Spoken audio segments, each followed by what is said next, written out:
Hello, and today my presentation will be on Pisgah National Forest. So the overview, first we're going to go over some interesting facts about my protected area, why they decided to pick that national area, the categorization of the protected area, possible factors to overcome, and management principles that apply to this area. Some facts. So it's in western North Carolina. It's approximately 500,000 acres, and it spans from Cherokee to Asheville, North Carolina. And I don't know if you can see, but this is a map of western North Carolina. Over here, down to the southwest is Cherokee, and up towards the middle, right here, is Asheville. And pretty much all of this forest right here is Pisgah. Alright, so this protected area was created under the Weeks Act of 1911, and it was the first plot of land purchased by the Act, purchased under the Act. And it was the first protected park on the east coast of North Carolina. Sorry, it's on the west coast of North Carolina. But, so why North Carolina? Why western North Carolina? So this particular act strives to protect the rivers and streams in certain areas, and western North Carolina is a temperate rainforest, so it was a perfect spot to put this park. Friction from the act. So this act did experience some friction, mostly from western states who didn't want the income that they were getting to be put over on the East Coast, because they wouldn't get the same funding if this park was put into play, which it was. And also the Cherokee. So the Cherokee weren't officially in this area in 1911. They didn't give them a plot of land until 1925. So officially there were no Cherokee in the area, but hundreds of years before they did inherit, or they were in that area.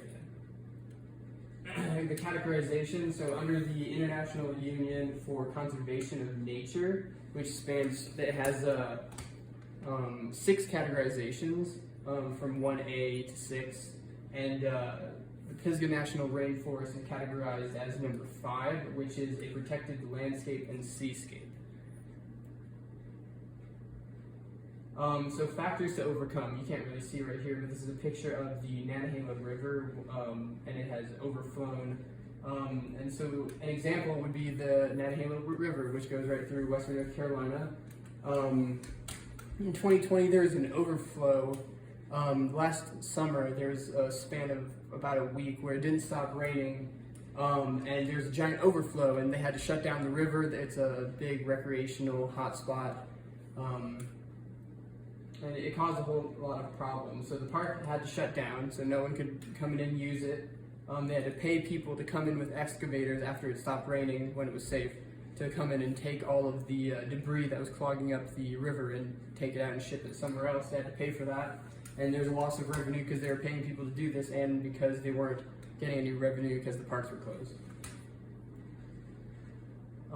So avoiding these threats. A big part is history. So you can, with these natural parks, you can go back to history and think when this situation has happened in the past in specific areas. Maybe certain areas are prone to flooding, and maybe you can figure out why that is and possibly do things to avoid that or to respond faster in case there is a flood. So management principles. I thought there was 3 management principles that applied to my protected area. The first one being number 8, which is environmental planning. I think environmental planning, like I just talked about, if you can figure out an area that has had these problems before, or you know that, for instance, if it rains a lot and there's a big open cliff face or mountainside that is very, there's a lot of dirt, you could create a mudslide. Number 9 would be community education. I think that's a very important one, because the people that are living in that area are the people who are going to be using that protected area the most, probably. And they need to know how to be able to maintain it and treated accordingly. The last management principle I chose was number 10, that's regulations and police to control threats. So this is a big one because obviously not everyone likes to follow the rules. There are people who like to go to places just to